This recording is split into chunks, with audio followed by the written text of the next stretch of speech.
New post-war Old Dutch cleanser, famous for chasing dirt, presents Nick Carter, famous for chasing crime.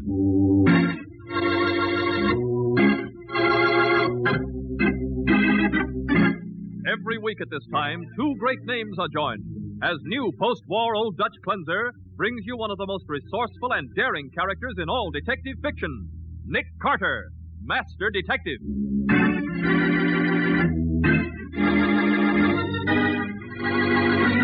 Matty, I want you to get hold of a delivery truck and 2 suits of overalls. Okay, Nick. Anything else? Yeah. Get enough grease to turn us into a couple of overworked truckmen. And then what? Then we've got half an hour to make the wrong delivery to the right party and prevent a murder.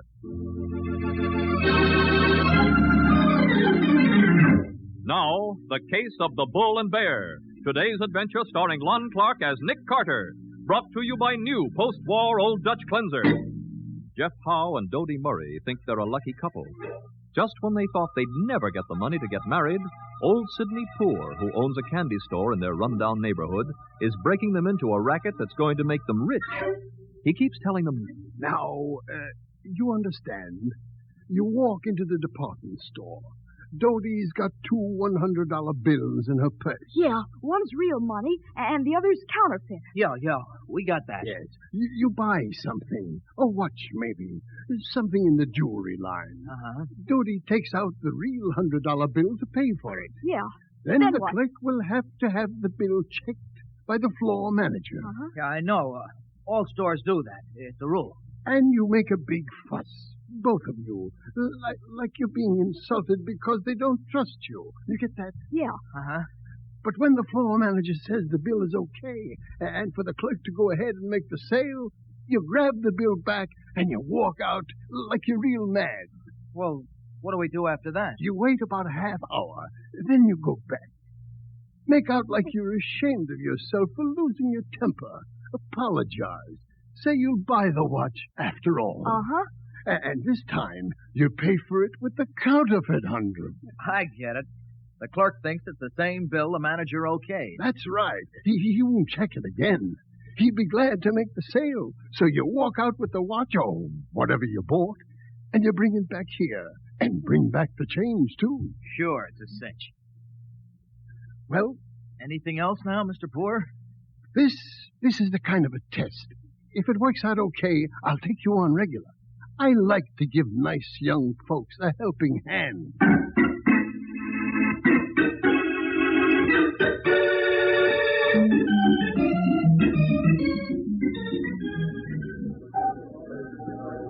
Well, I don't know. They're all very nice, madam. May I suggest... how much is that bracelet? The one with the red V. The ruby? Yeah. It's $290. Oh, well, how about that one there? $98. That's the one for you, honey. Oh, okay. I'll take it. Very good, madam. May I have your charge number?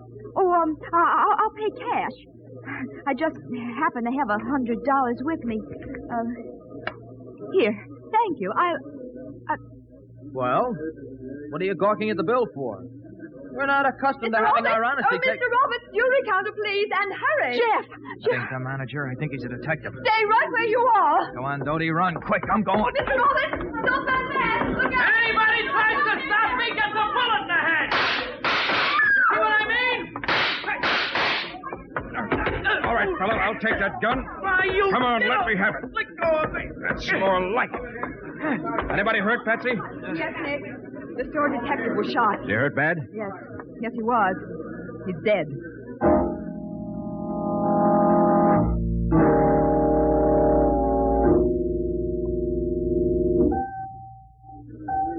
All right, Nick, now see if I got this straight. Go ahead, Benny. Jeff Howe and a girl come into the store and try to buy a bracelet with a counterfeit $100 bill. Right. The clerk spots the phony and calls Roberts, the store detective. Right. Jeff Howe makes a break and Roberts chases him.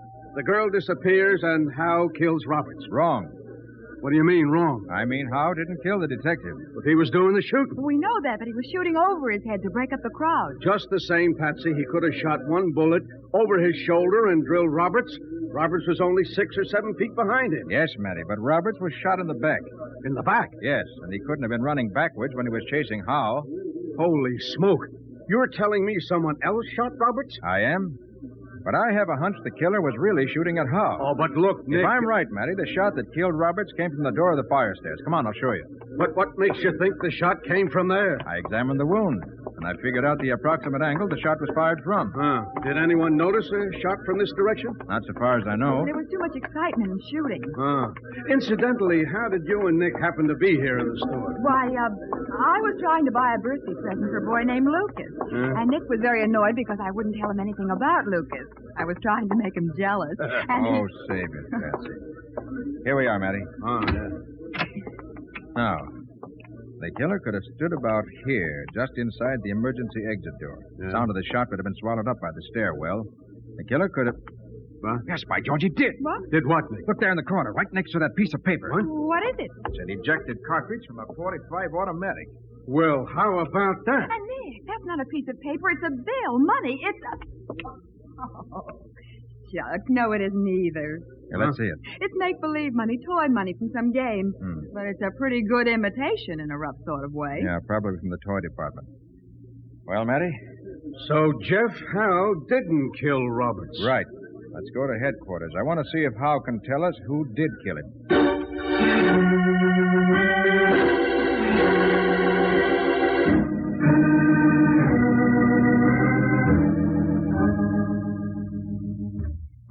Crazy little dope. Scared she was. She pulled out the phony bill first. Who was she, Jeff? None of your business. Oh, tough guy, huh? Yeah. Look, Jeff, I know that routine. I've heard it 100 times. I'm tough. I can take it. I don't squeal. Yeah, you said it. They all say it, but change their minds when they find out they're suckers. You're trying to be loyal, Jeff. Only trouble is no one's going to be loyal to you. Says you. Someone put you and the girl up to this racket, Jeff, and I want to know who it was. Yeah? Yeah. I've got to notify the Secret Service. I want to give them that information. It's too bad. You ain't gonna. Still loyal, huh? It's rather foolish, Jeff. Why? Because someone has tried to double-cross you already. Double-cross me? Yes, double-cross you. They didn't trust you. You and the girl were followed when you went to the store and were watched very carefully. When you got in that jam, someone tried to shut you up. With a bullet. What bullet? What are you talking about? A .45 automatic slug. Meant for you.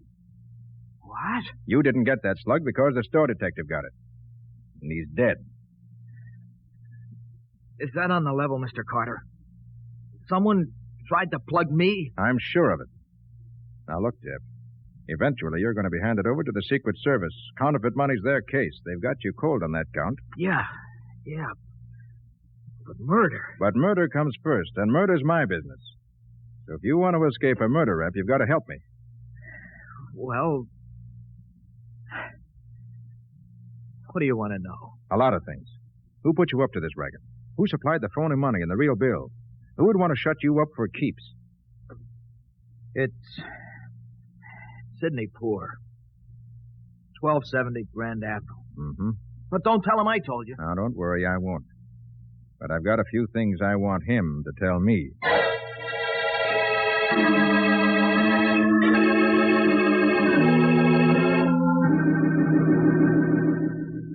He left me, Mr. Poor.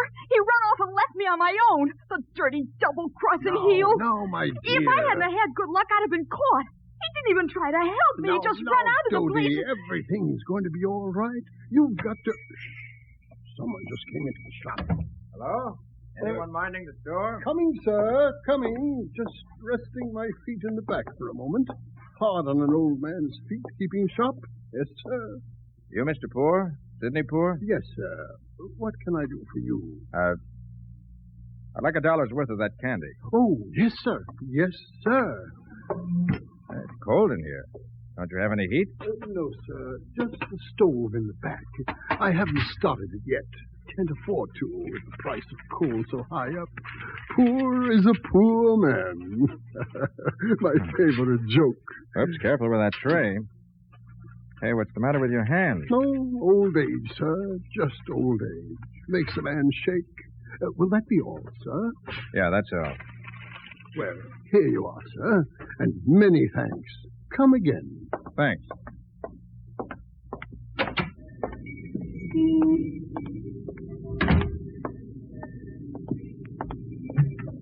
Any luck, Nick? Yeah, here. I brought you some candy, Betsy. Where's Poor? Still in the store? You didn't arrest him. Nope. Why not? He isn't the man we want. But Jeff said... Poor may be the man who started Jeff in the racket, but he isn't the killer, and I have a hunch he isn't the big boss counterfeiter either. What? How do you know? Because he's an old man. His hands shake constantly. He couldn't shoot a gun with any accuracy at all. Oh, but how do you know he isn't the boss counterfeiter? Look, Patsy, if Poor is operating from that store, where's his plant? You need machine, storage space, room for a press. Maybe his plan's in the cellar. There's no cellar. He heats the store with a stove in the back. Oh. No, I have a strong hunch Poor is just the middleman, the agent who passes counterfeit money from the plant down to kids like Jeff. And if we want to find out who killed Roberts, we'll have to locate the plant and the man who runs it. That's right. He's the one who'd have most reason to cover Jeff or try to kill him to keep him from talking. Well, could we locate him through Poor? All depends on how smart we play it and how far we can play Poor. But I've got an idea. Yeah? What is it? Listen to this and tell me what you think.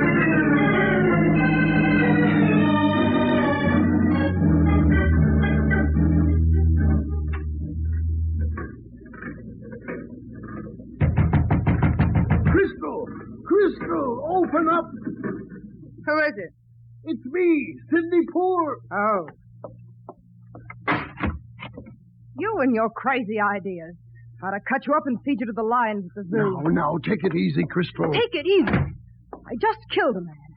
You know what they hand out for murder in this state? But, Crystal, This was a nice, smooth business until you started getting ideas. Let's break new people in, you said. Smart young kids, you said. Make it easy for us, you said. But, Crystal, Oh, you certainly made it easy, all right. Now, who's going to be the next bright boy I have to kill to make it easy? That's what I came to tell you. Jeff isn't dead. What? You didn't hit him. You hit the store detective. You're kidding. I'm not kidding, Crystal. And the man who caught Jeff was around to my store just now, snooping, I guess. Doty recognized him. Who is he? I don't know. He's a tall fella, about 6'1", weighs maybe 190, dark brown hair, blue eyes that kind of look through you. About 35, I'd say. Nice-looking fella. Looks like an athlete. Wait, did he have a soft hat pulled out in front? Yeah, that's him. Nick Carter. Nick Carter? Yes, you dope. I know he was in the store this morning. I saw him there. Well, I guess we better pull out. You can't buck Carter. I've got to. And I can. I'm smart, Sidney. And I'm already one step ahead of Carter. I don't see it, Crystal. He doesn't know I know he's looking for me. Maybe I'll let him find me. Yes, maybe I will. But, Crystal, You know, it's a funny thing, Sidney. The first murder's the hardest, and the rest come easy. And no matter how many times you kill, they can only send you to the chair once.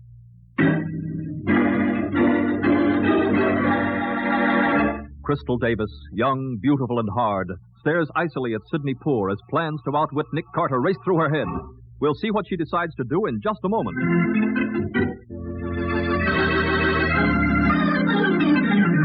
Now, back to The Case of the Bull and Bear. Today's adventure with Nick Carter. Brought to you by new post-war Old Dutch cleanser.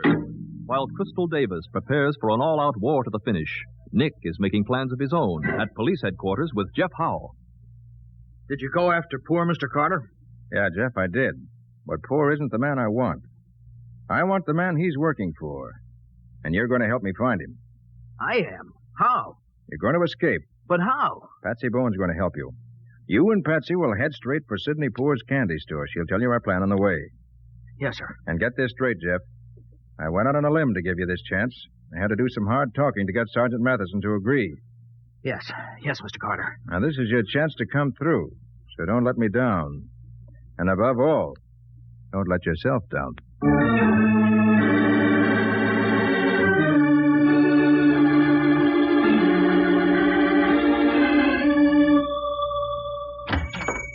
Shut the door, babe. Okay. What are you doing here, Jeff? What happened? Who's this girl? I made a break, Mr. Poor. She helped me. You got away? Yeah, but I wouldn't have if she didn't give me a hand. That's right.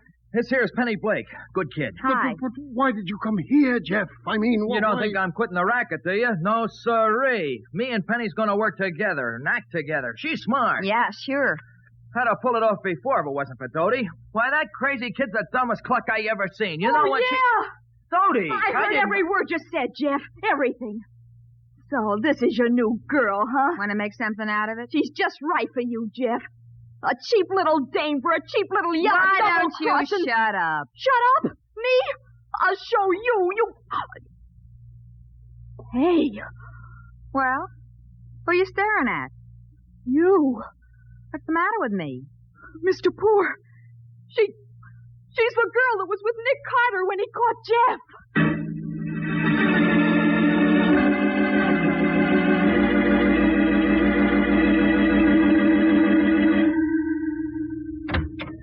And stay with that phone, Scubby. Patsy's due to check in any minute.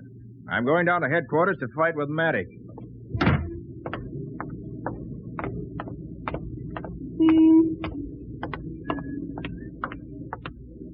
Good afternoon, Mr. Carter. I've been waiting for you. I beg your pardon. I thought this was my car. It is. Please get in. Well, thank you. I'm Crystal Davis. Charmed, Miss Davis. Call me Crystal, please. Delighted, Crystal. Thank you. Nick. Are you a gambler? Isn't everyone? One way or another? I suppose so. My favorite game is open poker. I like to see everyone's cards. I like them to see mine. You have some good cards to show, Crystal? I think so. I killed a store detective, Nick. What? You killed us. I killed him with the same gun I've got in my purse now. Is this a confession? No. I'm just showing my cards. You've already shown yours. Patsy Bowen. Oh, I've got her, Nick. I guessed that, more or less. What's your proposition, Crystal? I want you to call off the war, Nick. Drop the case. Let me alone. But someone's got to take the rap for the murder. What's the matter with Jeff Howe? Jeff? Sure. Who cares about him? Pin it on Jeff, Nick. You can do it. Except that he'll talk. No, he won't. I'll arrange it so that you get him back, dead. You will? Nick, if you'll promise me to drop the case, you get Patsy Bowen back. Otherwise... I see. Suppose I give you my word in 1 hour. No, Nick. Now. That's impossible. The whole homicide squad's working on this case. It'll take me an hour to pull them off. It'll take an hour to convince Matty I was wrong about Jeff. You mean that? I do. All right, Nick. In 1 hour. It's a deal. I'll let the girl go in 1 hour. I have your word that you'll drop the case. In 1 hour, yes. You have my word.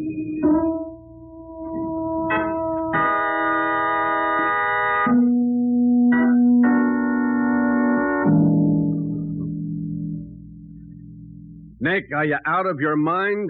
Why didn't you just pull Crystal in when you had her? Use your head, Matty. She's holding Patsy a prisoner. If Crystal didn't get back to her hideout, Patsy'd be killed. You're right there. Well, what do we do now? After Crystal left me, I found this key on the floor of my car. She must have dropped it. The key? Let me see it. Here. Hotel key from the Old Kettle Inn. Nick, now we got something.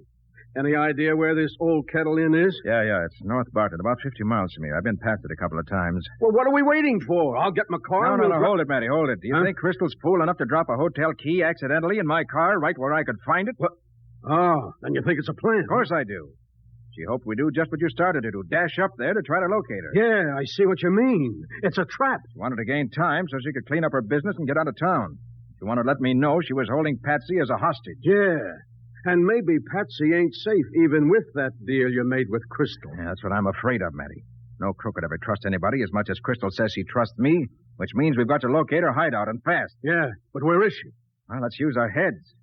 Suppose we were in the counterfeiting racket. Yeah, sure. What's our problem? First, we need a hideout, a place where we can run a printing press without drawing attention to ourselves. Yeah, a printing plant would do the trick. Yeah, but what do we do with print? What do we print?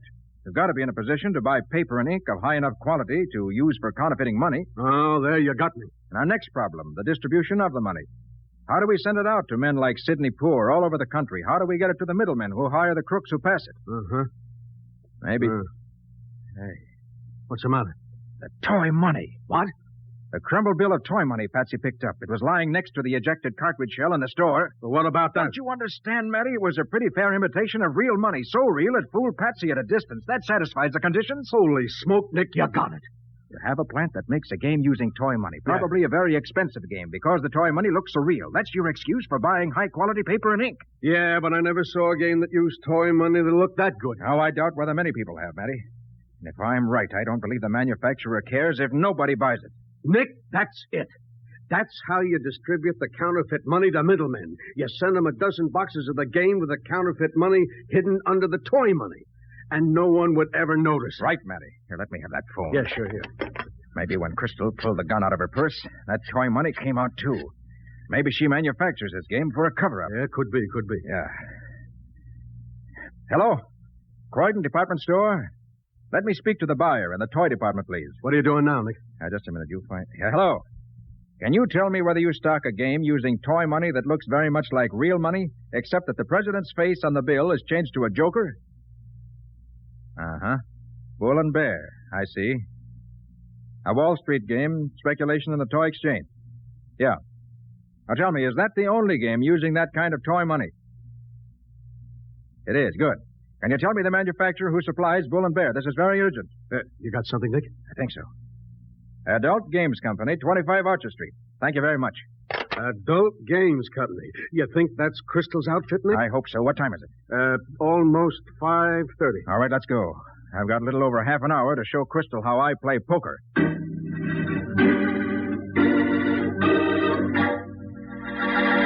Nick and Matty rush from the room, wondering whether Nick's deduction is right, wondering whether they'll find Patsy and Crystal Davis at the home of Bull and Bear. We'll see what happens in just a moment.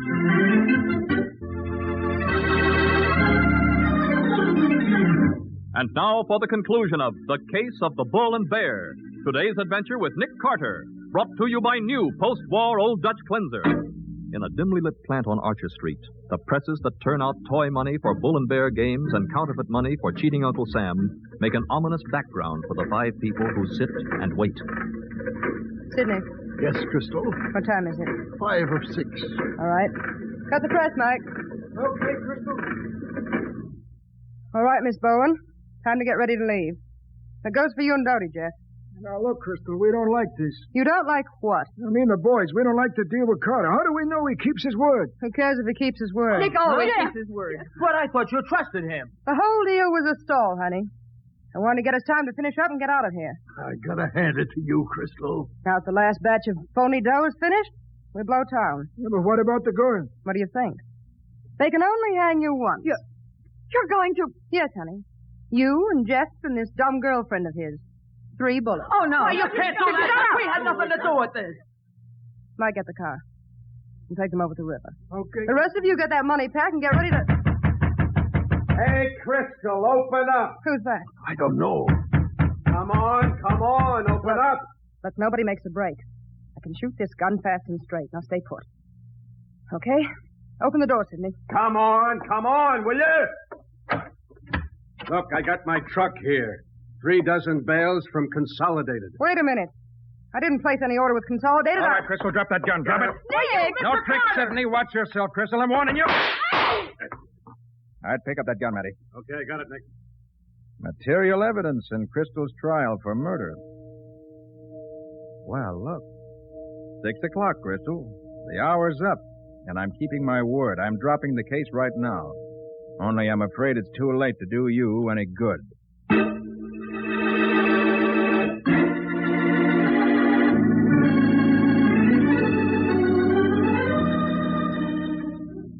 Well, it sure was a nice haul, Nick.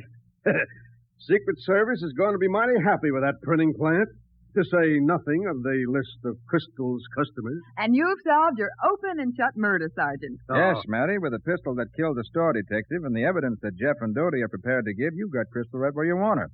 Headed for the death house. Yeah, I guess we're all lucky you and Patsy decided to go shopping this morning, Nick. All except Crystal. And Patsy. Why me? Well, you never did buy that birthday present for your mysterious Lucas. Nick, I'll bet you are jealous. Goody. Now, I can tell you, I got the present already. Oh, but how? You didn't have time. I took one of those Bull and Bear games from Crystal's hideout. It'll be just right for Lucas. He's 10 years old.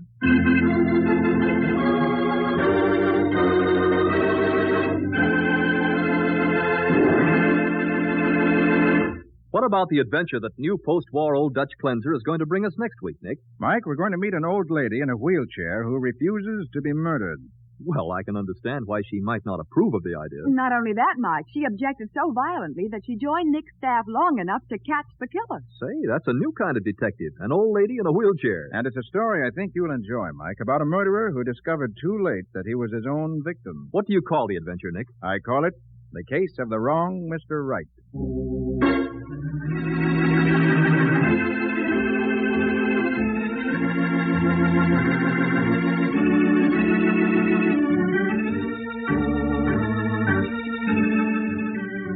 Nick Carter, Master Detective, is presented each week at this time by the Cudahy Packing Company. It is produced and directed by Jock McGregor and is copyrighted by Street and Smith Publications, Incorporated. Charlotte Patsy, Ed Latimer plays Matty. Today's script was written by Alfred Bester. Original music is played by Henry Silverne. This program is fictional, and any resemblance to actual persons, living or dead, is purely coincidental. Friends, in every community chest city, nearly half the families benefit from red feather aid. This year, however, these services cost more. Hence, there must be more and greater contributions. What's more, the USO is back, and community chest gifts must also cover it. We urge you, therefore, to give generously to the community chest in your city. One contribution is a gift to all the services in your community. Remember, everybody benefits, everybody gives. This is Michael Fitzmaurice saying, when minutes count, use new post-war Old Dutch cleanser.